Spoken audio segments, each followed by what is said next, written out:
We have two second round picks coming up for your Miami Dolphins later on today, as they are going to select number 36 and number 50 today in the second round. So still have a busy day ahead for your Miami Dolphins. I'd imagine, though, everybody who is a Dolphins fan really wants them to come away with Javonte Williams or one of these top running backs that's left. A little bit of disappointment that Najee Harris ended up going to Steelers, which was one of the things that was like the worst kept secrets in the league. Like everybody had that pinned yesterday that if Najee Harris was there at 24, that the Steelers were going to take him. A little bit more of a surprise that the Jacksonville Jaguars took Travis Etienne.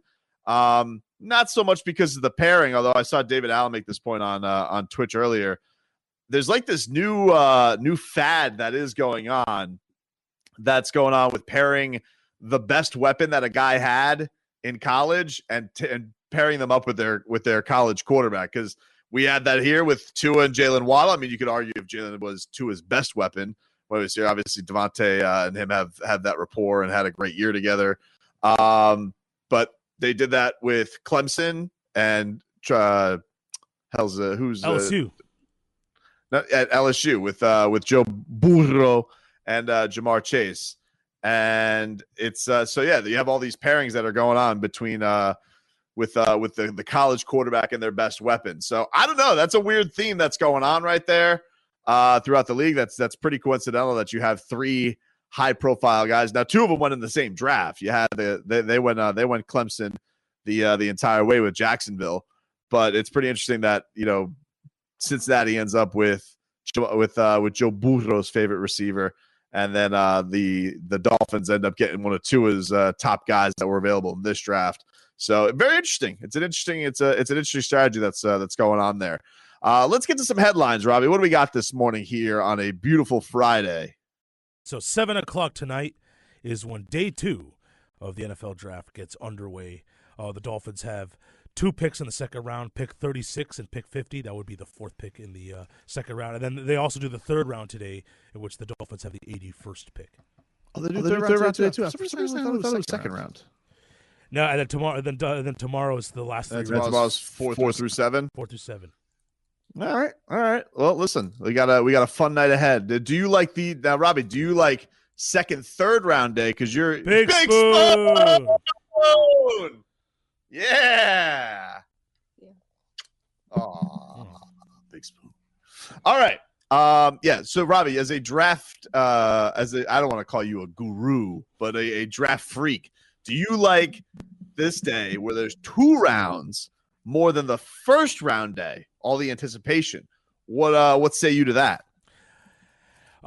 This day is an underrated day, especially after all the action from last night. Back in the day, this would still be the first day. It would be the first 3 rounds would be in that first Saturday. Leroy remembers those days. I was out. I didn't have to go through all that. Yeah, but I that towards the end of the 3rd round, it gets like, no, I would still say the first round, just for the hype and the action, is better. But at least the Dolphins have 3 picks today. Yesterday was exhausting. I felt like it was just like with all the anticipation with the quarterback. Like I generally even though I did have Twitter up.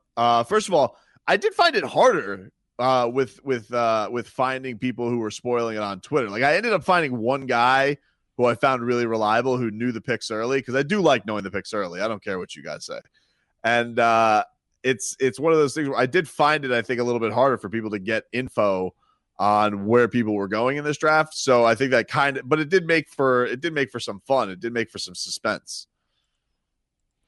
Yeah, once the Waddle pick happened, it was just gloom city. You just were bummed. You didn't like anything else. Like you couldn't even. I didn't have a strong Jalen Phillips. I mean, it's a risky pick, but I mean, you didn't even like. You didn't even enjoy Sad Mac Jones. No, but I did not enjoy Sad Mac. Can I ask you guys a question? I enjoyed Sad Mac Jones. What? I think Darlington wrote that the Dolphins wanted Waddle over Chase. Yeah, but it's the same thing. He's feeding off of Chris Grier's lies. Like we had that report that came out. That was beforehand, Robbie, wasn't it? That came out. No, it was Florio who came out and said that. I think a couple of days ago that he had heard, because he did a mock draft, right? Like they did their little pro football talk. And he says, I've been hearing for weeks that they like Waddle more than Chase. And I think Chris Grier said, can you give us some of Chris Grier from yesterday, Robbie? I know you're dubbing them Chris Grier lies. But you could give us if you could give us number 6, where he says he wants why they wanted Waddle over Devontae Parker, because they had said something to the effect of they had been watching Waddle for years, like they've had their eye on him for a couple of years, that they've been excited about him. At the end of the day, they're both really good players and really good kids, and very competitive.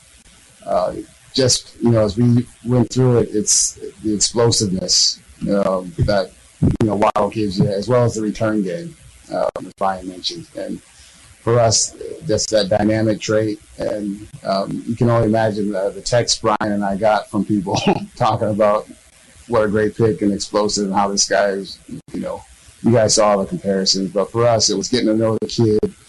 And we were really, really happy and knowing how competitive and tough. But it's just they're both really good players. Devontae's going to be a really good player in this league.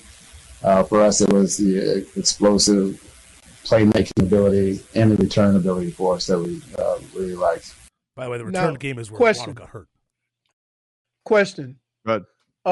So one of the things that I've always said about Chris Grier that he brought back from the Patriots is Chris that Grier he wasn't at the Patriots, was he? I mean, not Chris Grier. Flores.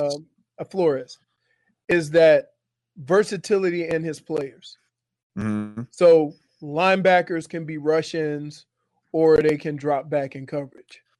You have safeties that can play on the line or blitz or stop the run. You have running backs who are also good out of the backfield. You have wide receivers who can do a bunch of different things. And well, so I would say, think, good. So I think that you may think that he's not telling the truth about Waddle, but all of his picks are consistent with that notion. And I think the other thing is, if you were to look on that offense last year and say, well, who was a real weak link? And I know Robbie will probably say Tua, but if we're just to look at the skill guys, Jakeem Grant, I mean, it just felt like for Get as much open as and drop. Dude, yeah, we've been trying the Jakeem Grant thing for a while. And by the way, Jakeem Grant, he's an excellent returner. I mean, like that level of talent. Like, listen, Jaylen Waddle is going to have some big shoes to fill in that regard. But as a receiver, I mean, Jakeem Grant had the dropsy-doos all the time. And it felt like he botched a lot of Tua plays too. Like there was felt like some kind of momentum killing drops where if Jakeem Grant would have come up with some plays, then we may be thinking about Tua games in a whole different light. And so you take that element and you really upgrade in that role of a guy. You just get the ball in his hands and he could do some stuff. They really did need that. I get the argument that maybe it was too early and all that type of stuff, but for the other types of skill guys that they have in the offense now, especially with the addition of Will Fuller, like the type of receiver that Jaylen Waddle is I think is going to pay good compliments to everybody should it work out the way they hope it does. I mean, look, you can argue about the player, but you can't argue about the type of weapon they wanted. You see what I mean? And I think that it's funny that every year a lot of people do the same thing with the draft. And that is, this guy would have been available to here. You didn't have to take him that early. Right? Mm-hmm. Robbie was talking about the running backs. You don't have to take them at 18. One of them will be available in the second round, and they weren't. Well, I'll tell you one thing. Listen, we didn't do this show that day when the trade happened and thought about, oh, man, they're going to miss out on Kyle Pitts. Nobody was doing that on the show. No. Nobody was. And anybody who tells me that they said, oh, my God, we're going to miss out on Kyle Pitts the day after that trade happened, you were lying. Now, now you start having that regret as the draft built out. And you can argue that on Chris Grier because he had a misread. Because, look, Chris Grier last year was the smoke master. There was all this stuff. People were the Dolphins going to have to trade up to get Tua, where they got to have to make a move up. Today doesn't feel like he's the smoke master. Felt like he got smoke screened a little bit. Felt like sometimes you're the smoke master and sometimes you're the guy who coughs under the smoke. But here's what you're doing. You're making the assumption that he got smoked out because he wanted one of those two guys. But what I'm asking your opinion, do you think that he did want one of those two guys? And I think it's not like he gave you a hard. It's been here. I will say this. It's been multiple reports that said they like Waddle over the other guys. Not just one. But we don't know. But again, if you're gonna say, do you believe one way? I mean, you can also say that it was true. It's possible, but the one thing I would have and where I would be skeptical about that, none of those reports came back when this trade was made. None of these reports came. They started coming when we had an idea.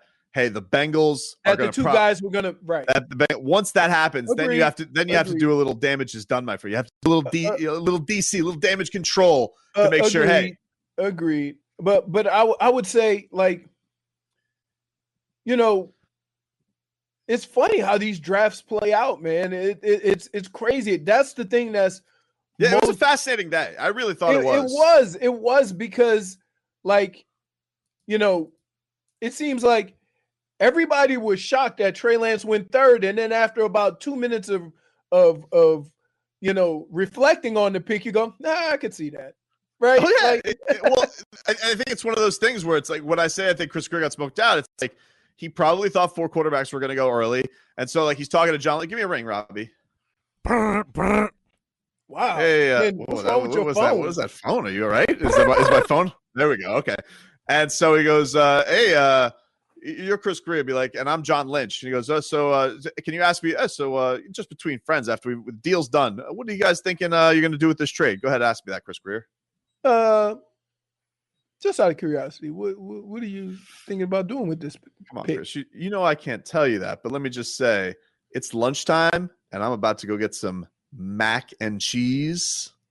See you later. And so then all of a sudden he thinks, oh, they're taking Mac Jones. And so someone's going to go up and get Trey Lance, and that's how the smoke master ends up coughing on his own smoke.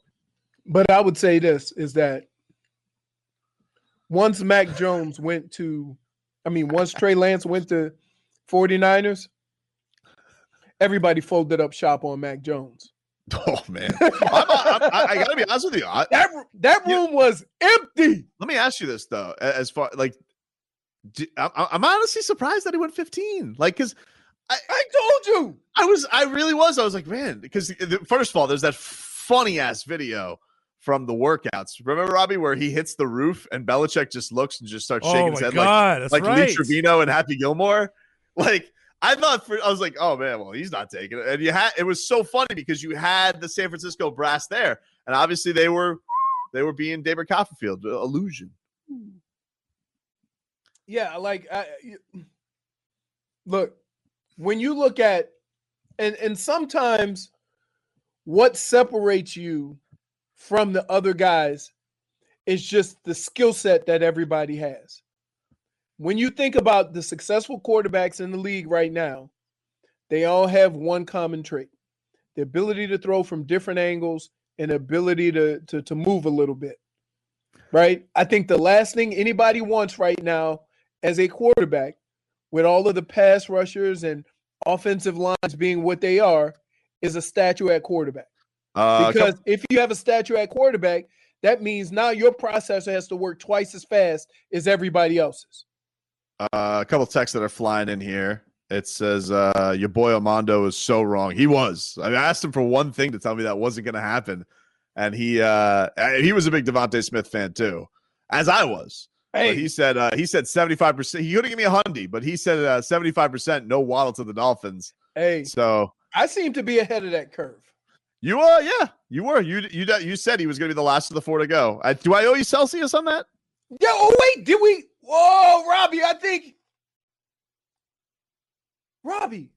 you do. Do I owe him Celsius on that? What day was that? You said that Devontae Smith would be the last of the 4 receivers to get taken of those 4, and he was the last of those I 5. do. Or of the 5, he would be the last. Who's the 5? I put Kyle Pitts in there too. That's only 4. Yeah, it was 4. Last of the 4. Yeah, I think I do. Last of the 4. Damn it. All right. What do you want with flavor? You know, player. Well, you like too. You like cola, and then you like strawberry guava or kiwi guava. You know what? Give me Coke.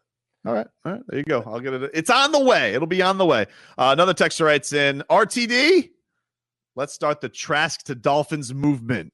Oh God, Trask. I mean, I know Tua sucks, but I'm not ready to go with Kyle. I'm not ready to go with Kyle Trask. Robbie said, I don't feel like great about Tua, but Trask. I mean, I wish I could be in the Sam Howell sweepstakes, but we gave our pick away to Philadelphia. We had plenty of fun. It's just like, you came in and you're just like, we were having like a nice tag match, and you came in with the baseball bat with barbed wire around it. I've been sitting. First of all, I wasn't allowed at the beginning of the draft party, so I was sitting on takes for about an hour waiting for this. So it's like volcano. Yeah, like Godzilla getting the fire, getting ready to go to his neck, and then once I came on, the fire just comes out.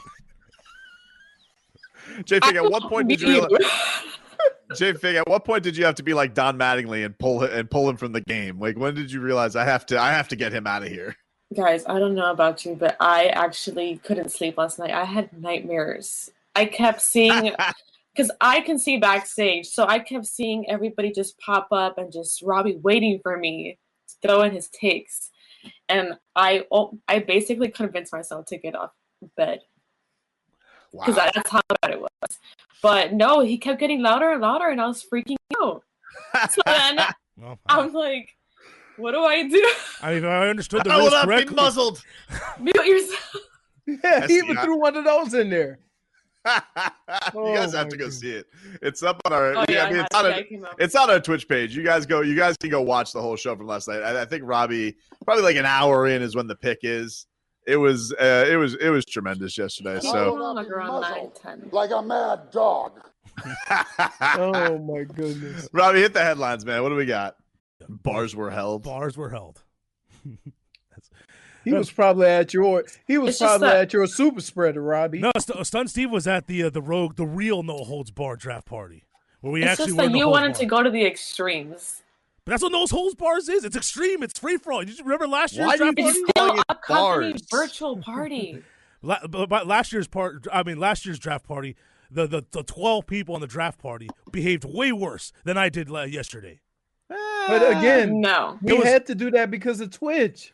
But then didn't J-Fig give us the memo that, hey, maybe you're allowed to slip out like one curse? No. What memo was that? Yeah. Look, you look like you were about to do way more than that. we got a meeting, like we got it in the text. It's like, hey, I wasn't concerned about that. I was concerned with you were here calling him old glass hips or glass ankles, and then all of a sudden, all right, we have Jaylen Waddle joining us here on the draft show. Well, you know what?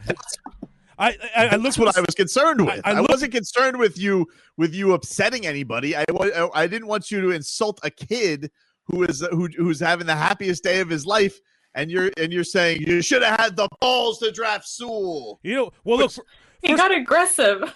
First of all, I looked at the schedule at the email, and Waddle wasn't supposed to come on for at least another 2 hours after he picked. I know, but stuff was happening like that the whole night. Like the whole night was moving a lot faster than it was scheduled to. That's why, Robbie. I don't see what was wrong with the Dolphins have to have the ball to take Penei Sewell. I don't see what was wrong with it. The only thing I find wrong with it's not a ballsy pick to me.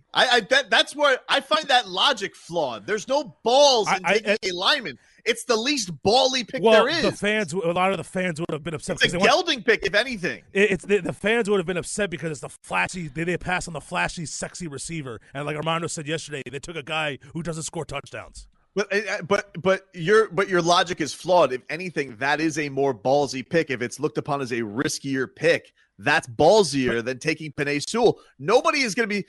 Honestly, if we were doing the show today and it was Penei Sewell, nobody's yelling at Chris Grier. We're like, all right. Leroy would be upset.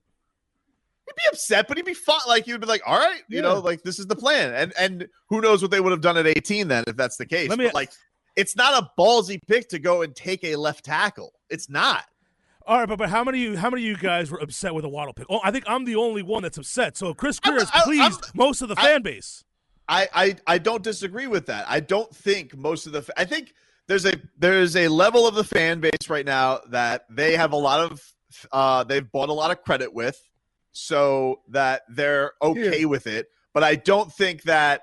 I think that a good portion of us are just kind of like, all right, that's not the guy I was. That's probably the last guy I thought we were going to go get. Can I say this?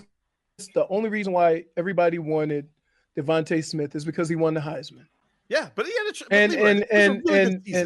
a really good career. And I've said this over and over again. Just because you won the Heisman does not mean you're going to be a good pro. I understand, but it doesn't. But his Heisman, he could have not won the Heisman. The big question wasn't is he a system guy? The big question was his weight. Right, which I said from the get-go. I understand, but he got taken 4 picks later. It's not like he sunk like a stone. No, he got taken. He got taken. Look, 10th. He got taken 10th. The Eagles moved. He back got taken 10th. Okay. Yeah. All right. So let's be clear. You think that Devontae Smith is going to have a better career than Jaylen Waddle? I don't know. I don't know, but I will tell you this: that Chris Grier, he's got 2 head-to-head picks, back-to-back years that are going to be judged on that with a very critical eye because. And what was that? Tua and Herbert. Okay, but wait, hold on, and then the 2 teammates. He's going that it's going to be a thing. And then whatever. Why are you like that now with Tua when everybody? I'm not Leroy, but I'm not the only critic that Chris Grier has to face. Like, it's national criticism too, and that's his job. Did you guys hear the dark arts? Here, question: are you going to blame Jacksonville if Zach Wilson ends up having a better career than Trevor Lawrence? I'll probably blame Urban Meyer because, by the way, when I saw that Tim Tebow news yesterday, I nearly hit the roof because you want to know something, Urban Meyer, okay? And your little friend there, okay? It's time for the 2 of you to grow up, Peter Pan, okay? You want to know something? It's time for Tim Tebow to accept the fact that he's nothing but a glorified Instagram model who has a lot of fans. You're not an athlete anymore, all right, bro? Sucks at sports. You're not good at sports. This isn't Father Time touch you on the shoulder. It's Father Talent. All right, you want to be a tight end now all of a sudden? Why? Because you flopped in another sport in baseball? Grow up. Do what you – listen, this is what you got, all right, Tim Tebow? You go make oodles of money, sit next to Feinbaum for the rest of your life. That's all you're going to be doing. That's it. That's the end of the road. You're not a tight end. You're not a fullback. You're not an outfielder. You are a broadcaster. And that's it. Do that. Go make gazillions of dollars writing books or doing motivational speaking, but no more of him trying to be a professional athlete. I'm so sick of this. I have a question. Every single time this dope gets to waltz into our lives saying, "Oh, I want to try and do this sport." What's next? You want to be a defenseman in hockey? Hey, I'm Tim Tebow. Let me go try out for the Panthers. I could be Ekblad. Here's what pisses me off about that. Why didn't he want to play tight end when they wanted him to play tight end? Because you want to know why, Leroy? Because he was Mr. Big Ego. You know what they say in the Bible, Tim Tebow? I know this. Pride is the fall of the fall of the man. Okay? I'm sure you've read that, and I think that's an exact verse. I don't remember. Father Dalton, my lessons get messed up. All right. I know I was in Catholic school for a long time. I'm sorry, Father Dalton, rest in peace. I don't remember that one exactly, but I'm pretty sure it's pride is the fall of the man. Okay. I think that's in Corinthians or something like that. And what happened is they wanted you to be a tight end, but you said, no, I'm Tim Tebow. I'm a quarterback. All right. So get the hell out of here. Sick of this nonsense. So back to my point. And Urban Meyer, Leroy. I mean, honestly, what kind of disservice is he doing to Trevor Lawrence to bring this kind of a circus into the Jacksonville Jaguars? I told you this guy was going to fail. You want to know something? He's already a failure as a head coach and a general manager. I don't even know if he's the general manager. I don't think he is. I think it's that bulky fella. But you want to know something? For this to even come up makes him a failure. Which brings me back to my point. If Zach Wilson has a better career than Trevor Lawrence, yeah, would you consider Jacksonville a failure in drafting? How much better are we talking? Are we saying like Trevor Lawrence flops and fails and Zach Wilson is amazing? Sure, you can do that. Yeah, that's their fault. I think, Tobin, you should do a Tebow Q&A. So you're saying you'll go back in history and say they should have drafted Zach Wilson? I'll just say they whiffed. They missed. Yeah, but it doesn't mean it. But here's my point. good picks could end up not working out. It's prospecting. Mhm. And we always tend to go back and say, oh, they could have had this guy or this guy.